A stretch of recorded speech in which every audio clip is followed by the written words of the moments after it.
بسم الله بسم الله والحمد لله والصلاة والسلام على رسول الله وعلى آله وصحبه ومن والاه. السلام عليكم ورحمة الله وبركاته.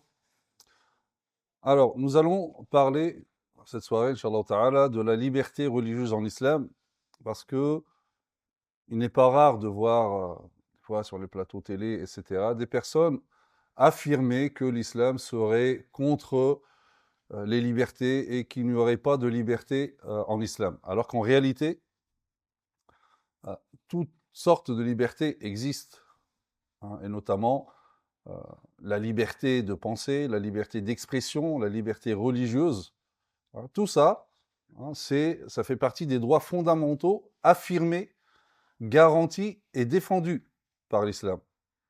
D'ailleurs, sur le site islamtoutsimplement.fr, j'avais consacré une série d'articles sur les différentes libertés, ces droits fondamentaux, qui sont la liberté de penser en islam, avec des exemples concrets, la liberté d'expression en islam, mais également la liberté religieuse. Alors, effectivement, le Coran proclame d'une manière claire et sans équivoque ce principe, en disant « La ikraha fid din » nulle contrainte en matière de religion. Et en fait, ce principe-là découle du fait que Allah Azza wa Jalla a honoré l'être humain et il a considéré sa volonté et il a accordé à l'être humain ce libre choix, la liberté donc de choisir. Donc, ça ne serait pas cohérent que d'un côté, Allah Azza wa Jalla accorde le libre arbitre à l'être humain, lui accorde le libre de choix, et d'un côté, il lui impose, hein, donc, de croire. Et en réalité, la religion, c'est quelque chose de personnel. D'accord ? On ne peut pas imposer une croyance à quelqu'un. La liberté, c'est l'un des droits de l'être humain, c'est aussi une décision personnelle et qui implique des responsabilités. D'accord ? Ça fait partie de la liberté. C'est une décision personnelle, mais bien sûr, ça implique des responsabilités. Et donc, c'est pour cela qu'Allah Azza wa Jalla, dans le Coran, s'est adressé aux gens en leur rappelant cette vérité, afin qu'ils choisissent leur voie librement, hein, d'une manière totalement volontaire. Allah Azza wa Jalla, il dit notamment, donc on va vraiment prouver cette liberté religieuse, donc texte à la pluie. Allah Azza wa Jalla dit « In huwa illa dhikrun lil alamin, liman sha'a minkum an yastaqim » Ceci n'est qu'un rappel pour l'univers, pour celui d'entre vous qui veut suivre le chemin droit. Ça dépend, donc c'est un choix libre, qui dépend de la volonté de l'être humain. Allah Azza wa Jalla dit également ذلك اليوم الحق فمن شاء اتخذ إلى ربه مآبا. Ce jour-là est inéluctable, que celui qui veut prenne donc refuge auprès de son Seigneur. Pour celui qui veut. Toujours un choix basé sur la volonté. Allah Azza wa Jalla dit également وَقُلِ الْحَقُّ مِنْ رَبِّكُمْ فَمَنْ شَاءَ فَلْيُؤْمِنْ وَمَنْ شَاءَ فَلْيَكْفُرْ. Et dit la vérité émane de votre Seigneur. C'est-à-dire maintenant la vérité est claire. Donc quiconque veut qu'il croie, quiconque ne veut pas qu'il mécroit. Et donc plusieurs versets, en réalité une centaine de versets qui se trouvent dans le Coran, qui affirment cette liberté religieuse. On trouve notamment à la fin de sourate At-Tawbah, on va revenir sur cette sourate après, Allah Azza wa Jalla dit فَإِن تَوَلَّوْا فَقُلْ حَسْبِيَ اللَّهُ لَا إِلَهَ إِلَّا هُوَ عَلَيْهِ تَوَكَّلْتُ وَهُوَ رَبُّ الْعَرْشِ الْعَظِيمِ. Dit alors s'ils se détournent, dit Dieu me suffit, il n'y a de divinité que lui, et en lui je place ma confiance, il est le Seigneur du trône immense. Donc il dit, s'il se détourne, donc Dieu me suffit. Donc il n'y a pas une question d'imposer la religion.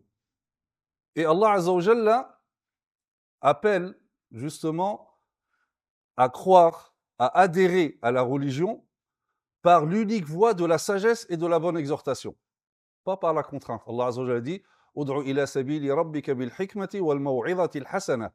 Par la sagesse et la bonne exhortation, appelle les gens au sentier de ton Seigneur. Et donc ici, le Coran interdit toute forme de contrainte en matière de religion. Parce que, comme j'ai dit, on ne peut pas imposer une croyance, une foi. La religion ne peut pas être imposée car la contrainte ne pourrait engendrer l'adhésion des cœurs. D'accord ? La contrainte, elle ne peut pas imposer l'adhésion des cœurs, comme disait Mohammed Ghazali, rahimahullah. الإكراه على الفضيلة لا يصنع الإنسان الفاضل والإكراه على الإيمان لا يصنع الإنسان المؤمن. Il dit contrainte ou la contrainte à la vertu ne construit pas l'individu vertueux. Et la contrainte à la foi, à croire, ne construit pas un être croyant. Et il dit, et là-bas, c'est la liberté. Que si quelqu'un, on lui impose la religion, et c'est pour ça d'ailleurs que le Coran l'interdit, on ne va pas construire, on ne va pas former des croyants, mais des hypocrites. Donc l'adhésion à l'islam ne peut se réaliser qu'à travers un choix libre, loin de toute pression psychologique ou physique. Il n'appartient à personne de contraindre quiconque à croire, même s'il s'agit du prophète Mohammed sallallahu alayhi wa sallam. Même lui, il n'a pas le droit d'imposer. Allah Azza wa Jalla le dit, et s'il le dit au prophète sallallahu alayhi wa sallam, bien sûr, c'est que c'est un discours qui s'adresse à toute la communauté. Il dit فَذَكِّرْ إِنَّمَا أَنْتَ مُذَكِّرْ لَسْتَ عَلَيْهِمْ بِمُصَيْتِرْ. On lui dit, eh bien, rappelle, tu n'es qu'un rappeleur et tu n'es pas un dominateur sur eux. C'est pas à toi d'imposer. Et il dit justement, la ikraha fi din. Nulle contrainte en matière de religion. Alors, il y a une cause de révélation par rapport à ce verset, c'est que à un moment à Médine, donc avant même l'arrivée de l'islam, lorsqu'une femme avait l'habitude de perdre souvent ses enfants, d'accord, il meurt, elle s'engageait auprès d'Allah Azza wa Jalla de convertir l'enfant donc qui va naître au judaïsme. Parce que donc avant ça, c'était avant l'arrivée de l'islam, donc les Arabes de Yathrib, l'ancien nom de Médine, pensaient que peut-être c'est à cause de ça, parce qu'ils étaient idolâtres, etc., que les enfants ne vivaient pas. Donc ils s'engageaient auprès d'Allah Azza wa Jalla de convertir leurs enfants. Également, ils disaient, donc ça c'était les gens de Yathrib, les Arabes de Yathrib, à Yathrib, ils disaient, nous faisions ce que nous faisions car nous pensions que leur religion, des Juifs de Médine, est meilleure que la nôtre. Lorsque l'islam est arrivé à Médine, là, certains Médinois ont voulu contraindre leurs enfants, qui ont été judaïsés, à embrasser l'islam. Allah Azza wa Jalla a révélé ce verset. La ikraha fi din. Nulle contrainte en matière de religion. Ils ont été judaïsés, maintenant ils sont juifs, c'est à eux de choisir. Mais il est hors de question de leur imposer la foi. Donc à partir de là, quiconque le souhaitait, donc rejoignait les juifs et restait juif, et quiconque donc, voulait se convertissait à l'islam. Et au contraire, donc, comme j'ai dit, l'islam, le Coran n'impose pas la religion. Au contraire, il propose aux non-musulmans un vivre ensemble fondé sur le respect mutuel. Allah Azza wa Jalla dit قُلْ يَا أَيُّهَا الْكَافِرُونَ لَا أَعْبُدُ مَا تَعْبُدُونَ وَلَا أَنْتُمْ عَابِدُونَ مَا أَعْبُدُ وَلَا أَنَا عَابِدٌ مَا عَبَدتُّمْ وَلَا أَنْتُمْ عَابِدُونَ مَا أَعْبُدُ لَكُمْ دِينُكُمْ وَلِيَ دِينِ. Donc, il dit dans cette petite sourate très importante, riche de sens, que vous connaissez, dit « Ô vous, incroyants, je n'adore pas ce que vous adorez, et vous n'êtes pas adorateurs de ce que j'adore. Je ne suis pas adorateur de ce que vous adorez, et vous n'êtes pas adorateur de ce que j'adore. Lakum dinukum waliya din. À vous, votre religion, et à moi, ma religion. » Donc, cette expression, Lakum dinukum waliya din, très importante, ce verset fait de le Coran le seul livre céleste, je dis bien le seul livre céleste qui reconnaît expressément l'autre, qui reconnaît à l'autre le droit d'adhérer à une religion différente, hein, et d'exercer un culte différent du culte majoritaire, qui accorde à celui qui ne partage pas la même religion le droit même d'exister. Lakum dinukum waliya din. C'est le seul livre céleste dans lequel il y a cette expression. Ainsi, le Coran refuse que les gens deviennent musulmans, deviennent croyants par la force ou sous n'importe quelle forme de contrainte. Il n'existe aucun verset dans le Coran qui appellerait à convertir les gens par la force.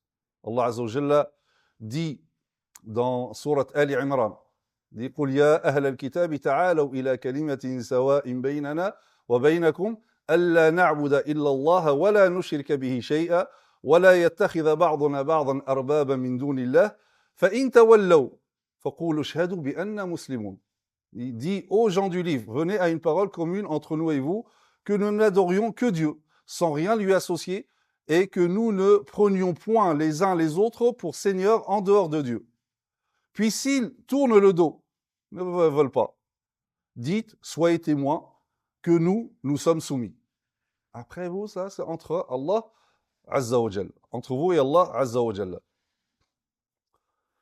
Donc, si on médite ce verset, donc il dit, puis s'ils tournent le dos, c'est-à-dire s'ils refusent d'adhérer à la foi musulmane, hein, et la rejettent, dites, soyez témoins que nous sommes soumis. C'est-à-dire ici, hein, il n'a pas ordonné de les contraindre, de trancher les têtes, de déclarer la guerre ou quoi que ce soit.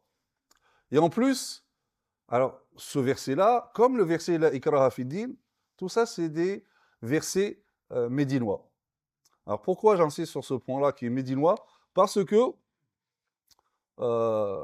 certains ont suscité des controverses ignorant de le Coran, c'est des gens qui n'ont jamais lu le Coran ou qui n'ont aucune connaissance de le Coran, disant, peut-être que vous avez déjà entendu ça même à la télé, ailleurs, etc., que soi-disant le Coran mécois serait tolérant, hein, et que le Coran, tout le Coran, tous les versets révélés à la Mecque, c'était des versets universalistes, tolérants. Par contre, à Médine, vu que le roi sallam là c'est devenu un État avec une force, une armée, là du coup le Coran, il est devenu intolérant. Certains ont même appelé à limiter, se limiter au Coran mécois. On prend juste le Coran mécois, le Coran médinois, le met de côté. Regardez tous ces versets-là qu'on parle de tolérance, d'interdiction de la contrainte, c'est des versets médinois. Donc, comme j'ai dit, il y a énormément de versets qui vont dans ce sens. Allah Azza wa Jalla dit d'ailleurs dans la même sourate, donc qui est médinoise également, وَقُلْ لِلَّذِينَ أُوتُوا الْكِتَابَ وَالْأُمِّيِّينَ أَأَسْلَمْتُمْ فَإِنْ أَسْلَمُوا فَقَدِ اهْتَدَوْا وَإِنْ تَوَلَّوْا فَإِنَّمَا عَلَيْكَ الْبَلَاغُ. On dit, et dit à ceux à qui le livre a été donné, ainsi qu'aux illettrés, avez-vous embrassé l'islam? S'ils embrassent l'islam, ils seront bien guidés. Mais s'ils tournent le dos, ils rejettent, ton devoir n'est que la transmission. Ya Muhammad sallallahu alayhi wa sallam, ton devoir c'est juste de transmettre et non pas de contraindre. Allah Azza wa Jalla dit dans Sourate An-Nur, la lumière, قُلْ أَطِيعُوا اللَّهَ وَأَطِيعُوا الرَّسُولَ فَإِنْ تَوَلَّوْا فَإِنَّمَا عَلَيْهِ مَا حُمِّلَ وَعَلَيْكُمْ مَا حُمِّلْتُمْ وَإِنْ تُطِيعُوا تَهْتَدُوا وَمَا عَلَى الرَّسُولِ إِلَّا الْبَلَاغُ الْمُبِينُ. Donc il dit, obéissez à Dieu et obéissez aux messagers. S'il se détourne, il, c'est-à-dire le messager, sallallahu alayhi wa sallam, n'est alors responsable que de ce dont il est chargé. Et vous assumez ce dont vous êtes chargé. Et si vous lui obéissez, vous serez bien guidé. Et il n'incombe au messager que de transmettre explicitement son message. Nous pouvons lire également dans sourate le repentir, sourate repentir, qui parfois, par certains ignorants en réalité, qui n'ont jamais lu le Coran ou qui n'ont pas les outils pour lire le Coran, qualifient sourate Tawbah, le repentir, hein, d'une sourate violente, etc. Alors que nous pouvons lire, par exemple, dans cette sourate, لقد جاءكم رسول من أنفسكم عزيز عليه ما عنتم حريص عليكم بالمؤمنين رؤوف رحيم فإن تولوا فقل حسبي الله لا إله إلا هو عليه توكلت وهو رب العرش العظيم. Certes, un messager pris parmi vous est venu à vous auquel pèsent lourd les difficultés que vous subissez, qui est plein de sollicitude pour vous, qui est compatissant et miséricordieux envers les croyants. Alors, s'il tourne ou s'il se détourne, dit Dieu me suffit. Ou s'il se détourne, pas dit non, tu imposes ou quoi que ce soit. Dit Dieu me suffit, il n'y a de divinité que lui. En lui, je place ma confiance et il est le Seigneur du trône immense. Donc, cette liberté religieuse en islam, elle est réelle, elle est formellement établie par les textes. On n'est pas en train d'inventer un discours de complaisance ou quoi que ce soit. C'est vraiment une liberté établie dans les textes et qui a été concrétisée. Donc, par le prophète sallallahu alayhi wa sallam, durant sa vie, mais aussi qui a été respectée religieusement par les califes après lui et les musulmans jusqu'à aujourd'hui. Regardons quelques exemples de la liberté religieuse du temps même du prophète sallallahu alayhi wa sallam. Comme vous le savez, le prophète sallallahu alayhi wa sallam, à son arrivée à Médine, il a trouvé des tribus juives, il a trouvé également des idolâtres, donc des Arabes, de l'Aws ou le Khazraj, mais qui n'étaient pas encore convertis à l'islam. Jamais le prophète sallallahu alayhi wa sallam n'a pensé à élaborer une stratégie ou une politique d'expulsion, de réquisition, de contrainte. Au contraire, il a accepté la présence des tribus juives, des polythéistes de plein gré,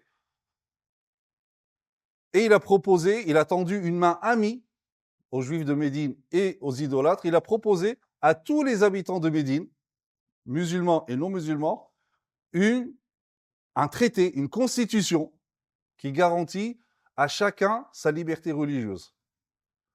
Il a établi ce qu'on peut appeler aujourd'hui un pacte de citoyenneté qui garantit un vivre ensemble dans le respect et une coexistence pacifique. Et d'ailleurs, parmi les articles les plus importants de cette constitution qu'a établie le prophète en arrivant à Médine, il dit dedans, 2 articles particuliers qui nous intéressent ici, les Juifs forment une communauté avec les croyants. Les Juifs forment une communauté avec les croyants. Aux Juifs, leur religion, et aux musulmans, leur religion.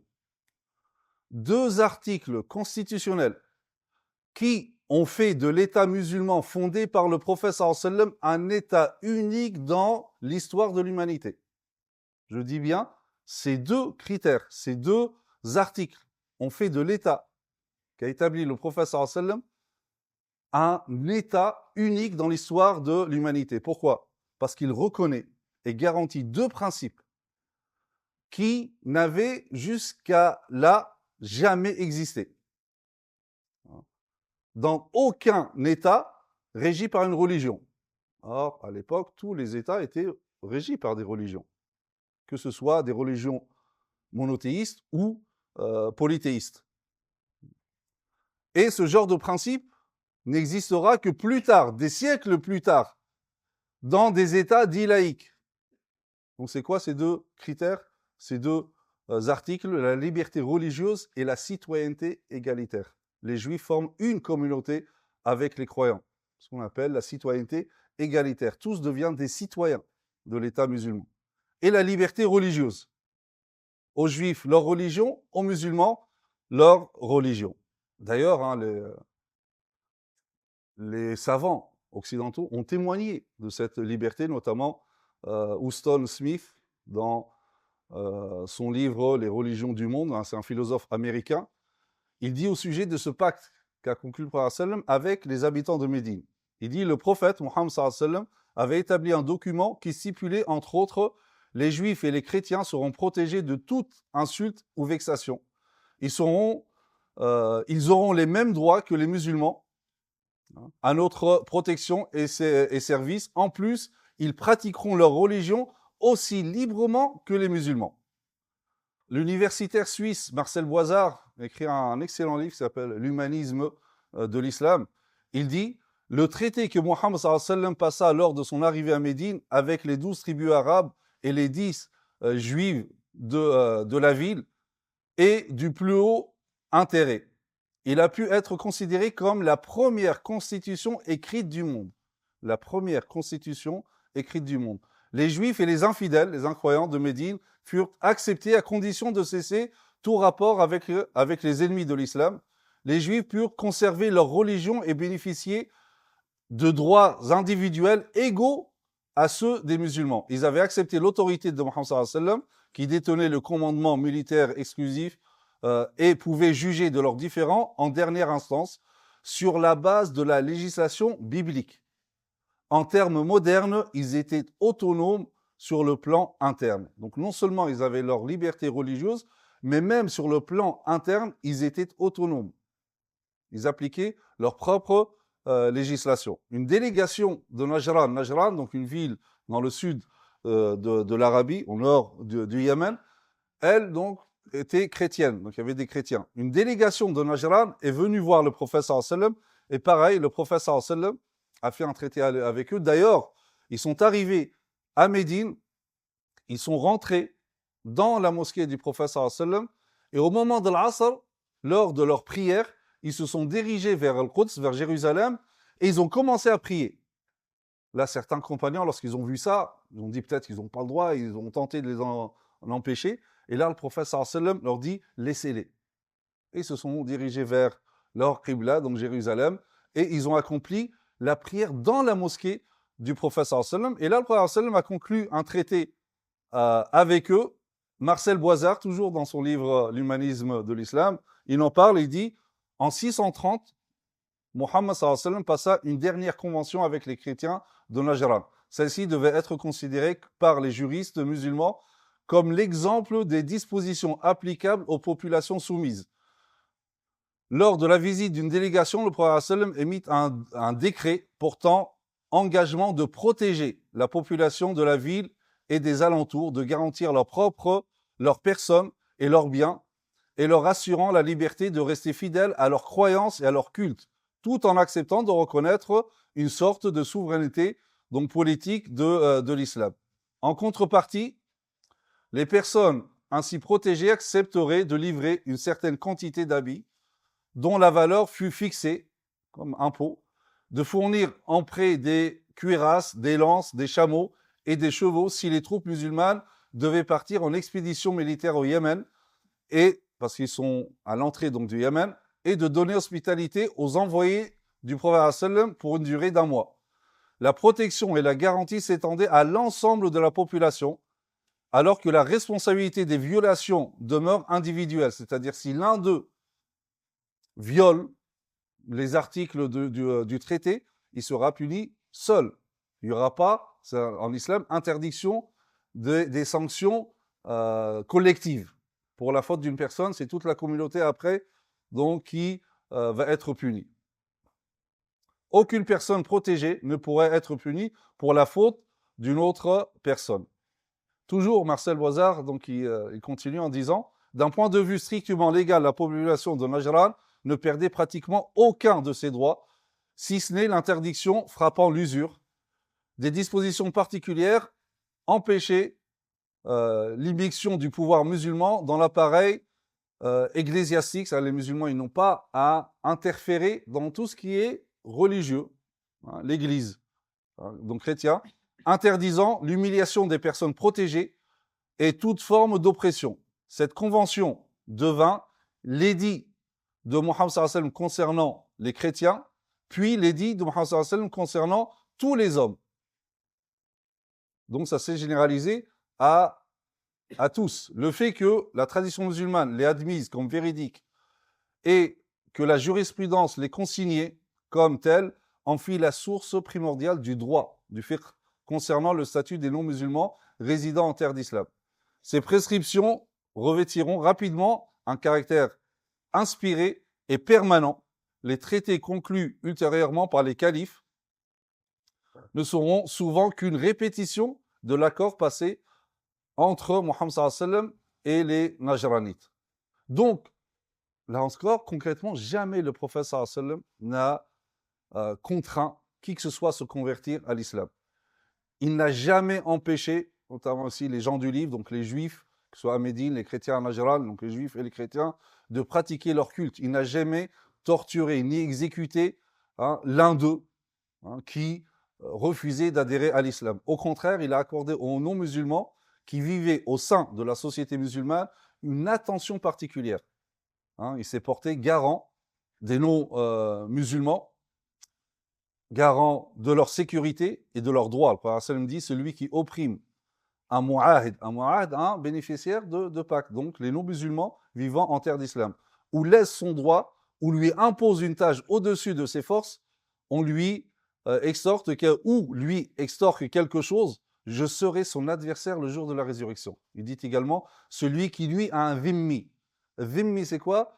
Dhimmi, le terme dhimma en arabe, c'est la protection. Dhimmi, c'est celui qui vit sous la protection de l'État. Donc, c'est la minorité protégée. D'accord? Et les dhimmi, ils avaient l'habitude. Donc, ils payaient une sorte d'impôt qui était dérisoire par rapport à ce qu'ils payaient avant, notamment lorsqu'ils étaient colonisés par d'autres, avant que les musulmans n'arrivent. Donc dérisoire, mais qui garantissait la protection de l'État. C'est-à-dire si jamais il y a une invasion, une agression contre les non-musulmans, les musulmans devraient les protéger, quitte à donner leur vie pour protéger cette minorité protégée. D'accord?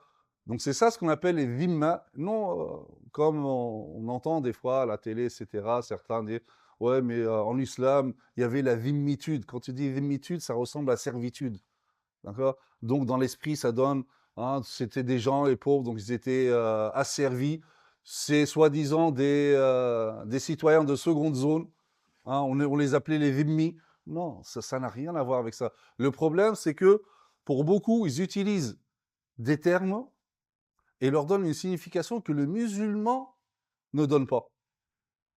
Donc il faut comprendre les termes selon les définitions de l'islam et des musulmans, et non pas inventer d'autres définitions. Donc le Hassan dit, celui qui nuit à un dhimmi, je serai son adversaire, et quiconque m'aura comme adversaire, je triompherai de lui le jour de la résurrection.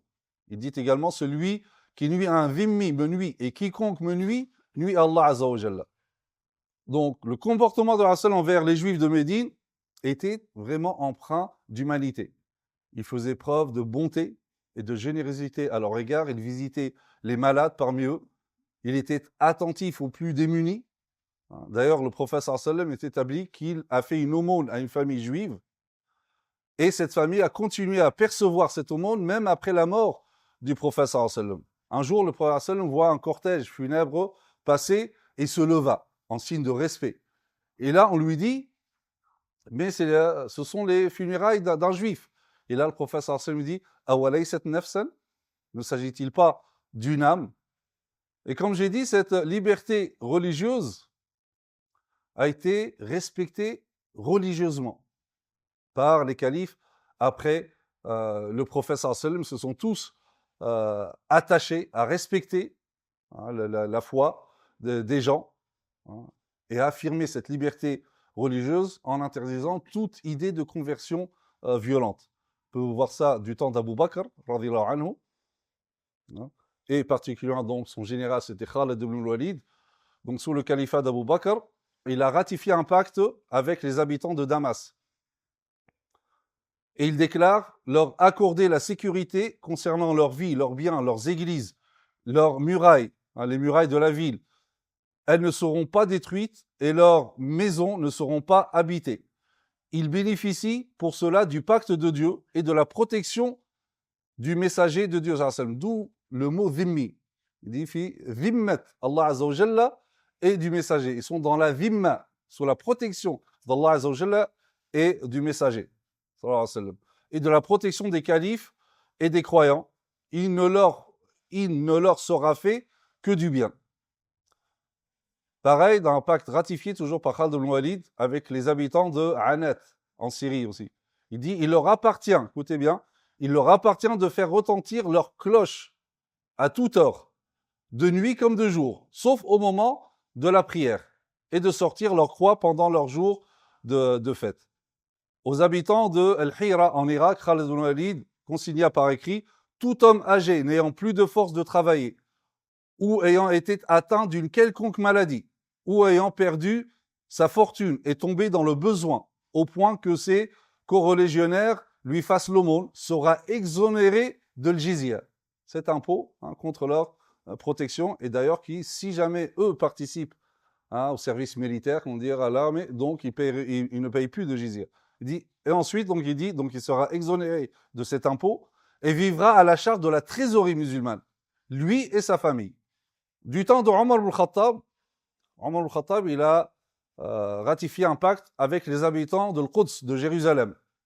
Il dit, voici ce que garantit le serviteur de Dieu Omar, Amir al-Mu'minin, commandeur des croyants, aux habitants d'Ilia, Jérusalem, en termes de sécurité. Il leur garantit la sécurité de leurs personnes, de leurs biens, de leurs églises et de leurs croix, le malade d'entre eux comme le bien portant, ainsi qu'à toute leur communauté. Leurs églises ne seront ni investies, ni détruites. Rien ne leur sera ôté, ni à leur propriété, ni à leur croix, ni à leurs biens, et ils ne seront pas convertis malgré eux, et nul d'entre eux ne sera opprimé. Et justement, cette tolérance de l'islam à travers le modèle de Omar ibn Khattab s'est manifestée lorsque le patriarche Sophronius, quand il a accueilli le calife Omar ibn Khattab dans l'église de la résurrection, il lui a remis les clés de la cité. Quand le moment de Dhuhr est arrivé, le patriarche a proposé à Omar ibn Khattab de prier dans l'église. Mais Omar ibn Khattab a refusé. Pas parce que c'est interdit de prier à l'église, non. Mais parce qu'il a eu peur que les générations futures ne prennent le prétexte d'une prière de sa part à l'intérieur de l'église pour transformer l'église en mosquée. J'ai dit, si jamais je fais ça, on ne sait jamais. Ceux qui vont venir après, ils vont essayer de transformer cette église en mosquée sous prétexte que Omar ibn Khattab a prié. Omar ibn Khattab, encore lui, il a ordonné qu'une allocation permanente puisée de la trésorerie musulmane soit versée à un juif et à ses enfants. Puis il a récité Innama sadaqatu lil fuqara wal masakin. Les aumônes ne sont destinées qu'aux pauvres et aux nécessiteux, et celui-ci fait partie des nécessiteux parmi les gens du livre. Omar ibn Khattab, un jour, donc, il a aperçu un vieux juif mendiant. Il était en train de mendier, il lui demande la raison. Il a eu connaissance que la vieillesse et le besoin ont poussé ce juif à mendier. Direct, Omar, le calife, il prend ce juif à la trésorerie musulmane et lui ordonne de lui verser, ainsi qu'aux gens de conditions similaires, une allocation, leur permettant de pourvoir à leurs besoins et de vivre convenablement.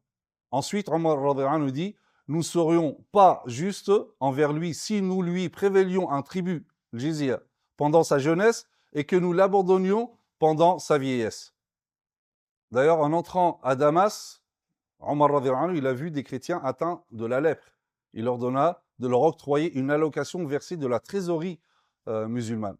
Un jour, Omar al-Khattab, il rencontre une femme âgée, non musulmane, à Médine, une juive. Parce qu'elle elle était venue pour un besoin. Omar al-Khattab, quand il voit qu'elle est très vieille, elle va presque mourir. Donc, voyant son âge avancé, il l'a exhorté à se convertir à l'islam. Il dit, là, tu arrives à un âge, c'est peut-être le moment maintenant de te convertir. Mais cette femme, elle a refusé, elle dit, oh, maintenant je suis vieille, etc. Ça ne sert plus à rien. Elle est partie. Et là, aussitôt, Omar a regretté. Parce qu'il a eu peur que son invitation à l'islam, en tant que calife, peut-être que c'était perçu pour la femme comme une forme de contrainte. Et là, il s'est adressé à Allah Azza wa Jalla en disant, Ya Allah, j'ai orienté, non pas contraint. Ce n'était pas mon intention de la contrainte. Donc pareil, lorsque Amr ibn al-As est arrivé en Égypte, après la conquête d'Égypte, les Coptes étaient persécutés par les Byzantins, orthodoxes byzantins. Si bien que leurs prêtres, etc., se cachaient. Et lorsque Omar est arrivé, après la conquête, donc leur patriarche, Benjamin, donc il est sorti de sa cachette et Amr ibn al-As l'a remis en place. Et d'ailleurs, ce patriarche dira une fois donc qu'il est sorti de sa cachette, qu'il a vu le comportement de Amr ibn al-As, qui était le gouverneur en Égypte du temps de Omar. Il dit: je suis de retour dans mon pays, l'Alexandrie. J'y ai trouvé une sécurité contre l'apport et une tranquillité après les calamités. Dieu a éloigné de nous les sévices des infidèles et leur mal. Donc après, on peut trouver également du temps de Othman, il a envoyé une missive à l'un de ses gouverneurs en disant: donnez aux dhimmi ce que leur revient de droit et prélevez ce qu'ils doivent. Ali ibn Abi Talib également, donc il disait: ils n'ont payé un tribut que pour que leurs biens soient comme nos biens et leur vie comme nos vies.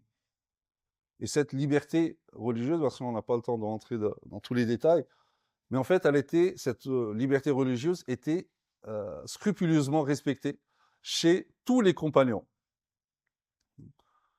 Lorsque la mère l'un des compagnons, il s'appelle Al-Harith ibn Abi Rabi'a, sa mère était chrétienne. Compagnon, sa mère est chrétienne. Lorsqu'elle décéda, les compagnons du prophète sallallahu alayhi wa sallam ont accompagné son cortège funèbre. Nous, jusqu'à aujourd'hui, il y a des questions lorsqu'il y a funérailles d'un proche non musulman, est-ce que j'ai le droit d'assister, etc. Regardez, cette question, elle était tranchée chez les compagnons. La mère d'un des compagnons, Al-Harith ibn Abi Rabi'a, est morte et les compagnons ont accompagné le cortège funèbre. Donc, c'est pour ça que nous disons que la liberté religieuse en islam, elle est fortement ancrée, et d'ailleurs jusqu'à aujourd'hui. On voit dans les pays musulmans encore des communautés qui sont millénaires, que ce soit des chrétiens, même des groupes qui ne sont pas forcément monothéistes et qui existent jusqu'à aujourd'hui. Et ça, c'est le fruit justement de cette liberté religieuse instaurée par l'islam, interdisant toute forme de contrainte en matière de religion. Et c'est pour ça que les musulmans ne comprennent pas lorsque il y a certains haineux, détracteurs de l'islam, accuser les musulmans de leurs mots. M-A-U-X. En taxant notamment antisémites. Depuis quand les musulmans, depuis quand le monde musulman est à l'origine de l'antisémitisme? Les musulmans n'ont pas connu cela. Les juifs vivaient et vivent encore dans des pays musulmans. Donc, les musulmans ont toujours été tolérants, et donc c'est pour ça qu'ils ne comprennent pas, les musulmans ne comprennent pas qu'ils soient taxés de ces choses-là. Parce que la liberté religieuse est ancrée chez tous les musulmans. La ikraha fi din, aqulu qawli hadha, astaghfirullah li wa lakum.